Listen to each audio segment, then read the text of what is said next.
माझं सोलापूर न्यूजमध्ये आपल्या सगळ्यांचं स्वागत। नवीन अर्थसंकल्पामुळे महागाई कमी होणार की वाढणार? सध्या तात्काळ मोठी वाढ नसून उलट मध्यम कालावधीमध्ये महागाई आटोक्यात राहण्याची शक्यता वर्तवण्यात आली आहे।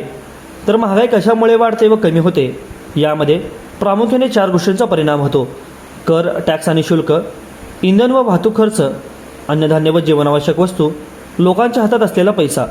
अर्थसंकल्पात या सगळ्यांवर काय परिणाम होतो ते बघू। महागाई कमी होण्याची कारणामध्ये जीवनावश्यक वस्तूंवर थेट भार नाही, अन्नधान्य, दूध, भाजीपाला, धान्य यावर नवे कर लावलेले नाहीत, त्यामुळे दैनंदिन खर्च अचानक वाढणार नाही। याचा थेट फायदा सामान्य कुटुंबियांना होत आहे। औषधे आणि आरोग्य खर्चामध्ये सवलत देण्यात आली आहे। काही जीवनावश्यक औषधे स्वस्त करण्यात आली आहे। हेल्थ सेक्टरला देखील सवलती दिली आहे, त्यामुळे आरोग्य खर्च कमी झाला की घरगुती महागाई देखील कमी जाणवते। भांडवली खर्चामध्ये वाढ, पुरवठा वाढ, रस्ते, रेल्वे, लॉजिस्टिक, गोदामे या वाढवण्यावर भर देण्यात आली असून माल वाहतूक आणि स्वस्त आणि जलद करण्यात आला आहे। यामुळे पुरवठा वाढले, किंमत वाढत नाही।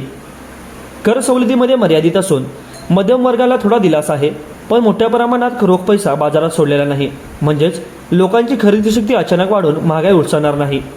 महागाई थोडी वाढू शकते अशी क्षेत्रे म्हणजे: 1. सिगारेट, तंबाखू, व्यसनाधीन वस्तू यावरती कर वाढवले आहे, त्यामुळे ते महाग होणार आहेत। सेवा क्षेत्रामध्ये काही सेवा तसेच इन्शुरन्स, प्रोसेसिंग फी, प्रीमियम सेवा महाग होऊ शकतात। शहरी व उच्च उत्पन्न गटावर जास्त परिणाम होणार आहे। इंधनावर थेट सवलत नाही, पेट्रोल डिझेलवर मोठी कपात नाही। जागतिक तेलाच्या किमती वाढल्या तर वाहतूक खर्चातून महागाई वाढू शकते। तसेच तज्ज्ञांच्या अंदाजे तात्काळ पुढील 6 महिन्यांसाठी महागाई स्थिर किंवा थोडी खाली राहण्याची शक्यता आहे। मध्यम कालावधी म्हणजेच पुढील 1 वर्षामध्ये पायाभूत सुविधा, पुरवठा वाढ व महागाई आटोक्यात राहील असे आहे।